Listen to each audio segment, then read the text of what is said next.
السلام عليكم ورحمة الله وبركاته. ازيكم يا حبايب قلبي؟ عاملين ايه؟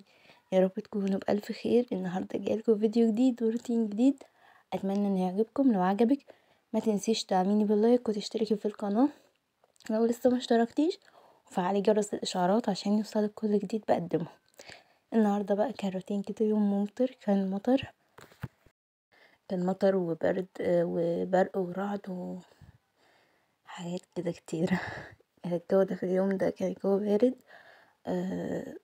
يعني انا عن نفسي كنت اول يوم البس شتوي، بس الجو حاليا يعني جو مش مفهوم، يعني مش عارفه. يعني هو يعني بالنهار بيبقى حر شويه، وبالليل بيبقى بارد شويه، فالجو نفسه مش مفهوم. المهم طبعا التسريحه انا ما كنتش عملتها من ساعه ما جيت الشقه، ما عملتهاش يعني وكده. انا في الفيديو اللي فات قلت لكم ان انا ما كنتش في الشقه الفتره اللي فاتت لاني كنت تعبانه وقاعده عند ماما، فقلت هعمل يعني كنت ماسكه الحاجات الاساسيه اوي اللي ظاهره في الشقه اللي انا لازم خلاص لازم اعملها. اول ما جيت عملتها كان بقيلي التسريحه نفسها، لان انا ما بديش ما بمسحش التسريحه كده وخلاص، لا انا بحب ان انا الحاجات كلها طبعا لو سميك عندها لعب مش عارفه ايه تبقى الحاجات مكركبه كمان. فخلاص قلت خلاص هبتدي اقوم اعملها على طول كده. فهنا بقى شلت كل الحاجات اللي عليها، وشلت كمان المفرش لانه كان خلاص متبهدل فهو عايز يتغسل اصلا، فشلته وغسلته.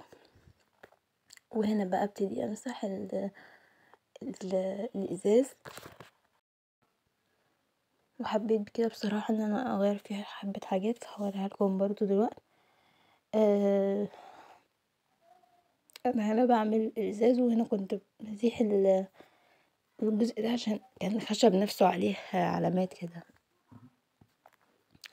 هنا بقى غيرت الصينية نفسها، قلت كفاية على الصينية الاولى كده، خلاص بقى قلت اشيلها واحط اللي هي الصينية دي اللي هي بتبقى شبيه بتاعة ايكيا، بس دي اكريليك. بس هي مش بتاعة ايكيا يعني في العموم. انا عندي منها دي وعندي واحدة تاني اللي هي المعدن بس مش نفس اللون.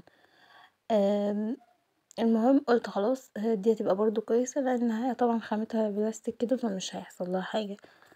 وابتديت بقى امسح كل الحاجات وابتدي ارصها بالشكل ده. بصراحة خدت كل الحاجات عن السودة، يعني هي شالت كل حاجة. مش عارفة بجد الفترة دي الجو انه طبعا مش مفهوم، فبقى طبعا كل واخد دور تعب. المهم ببتدي امسح ازاز البرفان كده بالشكل ده، وهبتدي ان انا ارصها.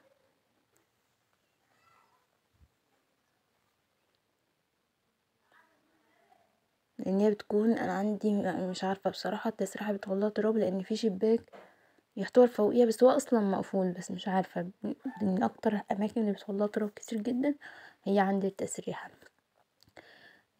حطيت كده اللي هو حاجات اللي هي بقى زي السيروم والحاجات دي حطيتها لورا، خليت البرفانات هي اللي تبقى ظاهره، يعني الاساسيات قدام والحاجات التانية ورا. الحاجات التانية برضو اساسيات وكده، بس انا كنت حابه الحاجات اللي شكلها يعني احسن تكون قدام. وهنا بحط الاكلادورات.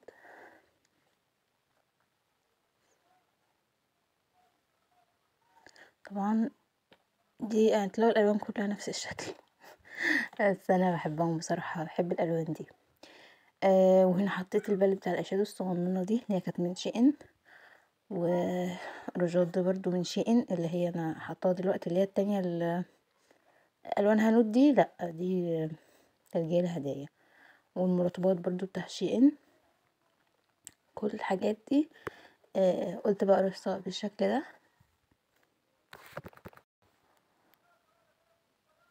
هنا اللي هو المرطب ده حطيته برضو بالشكل ده.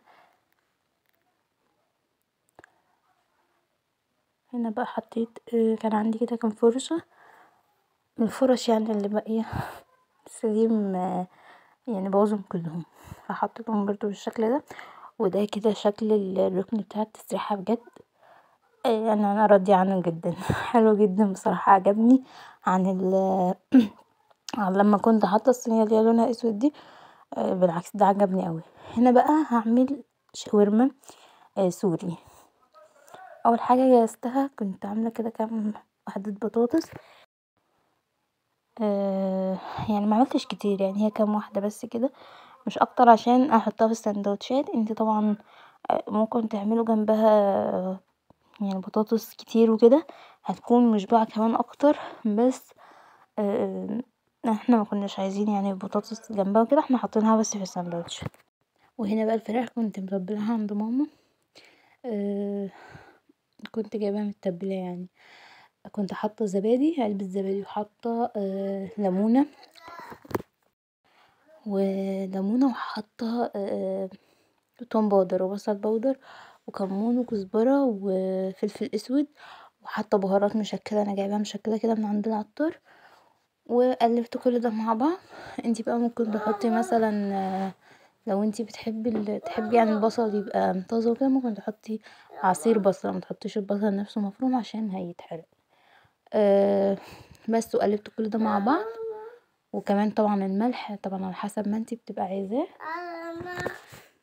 بس وسبتهم في التتبيله، انا سبتهم كذا ساعه بصراحه. انتي ممكن تسيبيهم اقل، ممكن في وقتها براحتك، بس التتبيله يعني عشان بتفرق جدا في الطعم طبعا.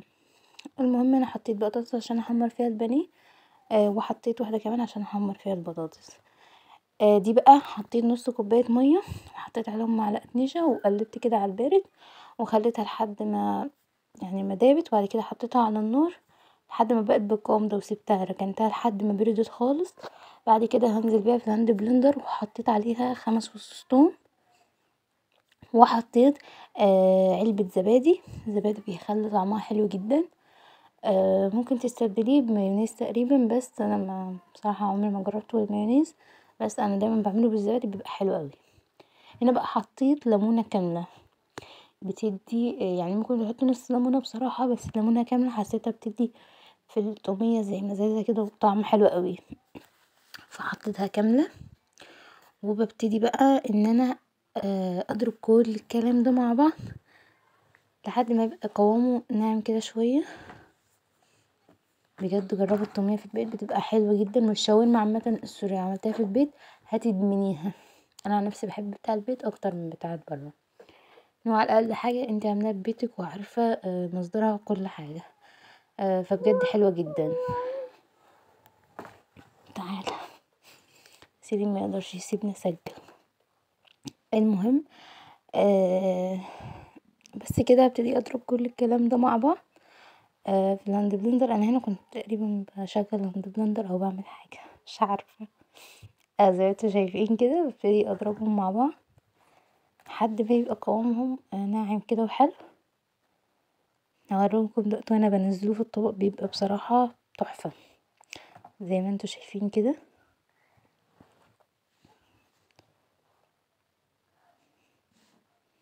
بجد خطيرة خطيرة خطيرة. شايفين قوامها كريمي وجميلة بشكل لا يوصف. المهم ان بقى دول كده اللي انا شويتهم من البانيه، والبطاطس كمان حمرتها. لو عندك بقى خيار مخلل يبقى كتر الف خيرك، بس انا مش عندي بصراحة. فهحط كده انا البانيه اللي انا شويته انا شويها كامل. قطعته بعد كده عشان انا كنت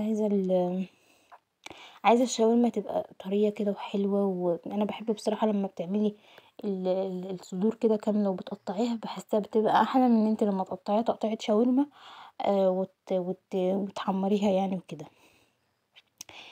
بس هنا بقى ببتدي احط كده الفراخ، وهجيب كده كام وحدة بطاطساية. البطاطس على فكرة برضو بتزيد من طعمها كتير جدا. بس وهبتدي بقى بعد ما حطيت البطاطس ان انا اقفل الساندوتش. طبعا زي ما قلتلك لو عندك خيار مخلل هتحط كمان في الساندوتش بيبقى طعمه رهيب، بس انا بصراحة ما عنديش. انا بعمل دايما اي اكله سواء بعملها بتبقى حاجات يعني متوفره قدامي، مش ان انا صعب يعني الدنيا او كده. والعيش طبعا بتشتريه من اي سوبر ماركت وممكن اي حد بيبيع اونلاين، وكمان ممكن تعملي في البيت. بس هنا بقى عملتهم بالشكل ده، بحطهم طبعا على طاسة سخنة عشان الساندوتش ياخد بقى لون كده شكله حلو. هنا كنت بحاول اشوف لكم واحد يبقى بارد شوية عشان اوريهولكم من جوه.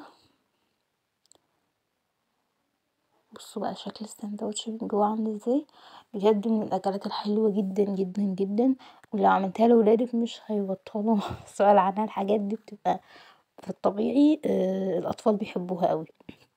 انا بالنسبه لي انا بحب الاكل ده جدا، عن ان انا اعمل يعني بقى اعمل طبيخ او حاجات من دي. انا بحب الاكلات دي قوي.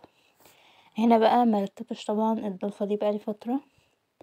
الاطباق دي اطباق استانلس وانا ما بستخدمهاش خالص، فقلت خلاص هي مادام يعني بدل ما هي زحمه الدنيا انا ممكن اشيلها خالص.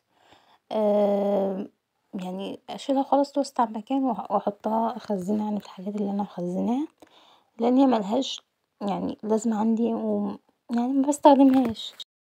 ف طبعا هشيلها كلها. شيلتها زي ما انتوا شايفين كده. بصراحة اديت اصلا معايا وسع ان انا احط في الجزء ده الطواجن بتاعتي كلها اللي هي الفخار، فهي ادت معايا وسع حلو قوي. كانت واخدة زحمة الدنيا وانا ما يعني عندي ملهاش استخدام بصراحة، انا بستخدم اطباق تانية. فهنا بقى ابتدي ارص الطواجن. ف ابتديت كده حطيت الاول اللي هي الطواجن الكبيرة.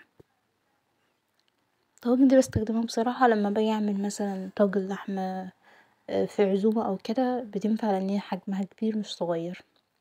حطيت كمان البولة دي بالشكل ده، وانا حطيت اطباق اللي هي السمك. يعني حطيت بصراحة كام حاجة كده يعني نوعا ما، يعني حاولت ان انا اظبط الدنيا على قد بصراحة ما قدرت. انا بقى كنت عاملة الشاي عشان كان الجو فعلا بارد شوية، واخدت بقى طلعت في دماغي ان انا اخد الخضريات دي اغسلها، فغسلتها الحمد لله.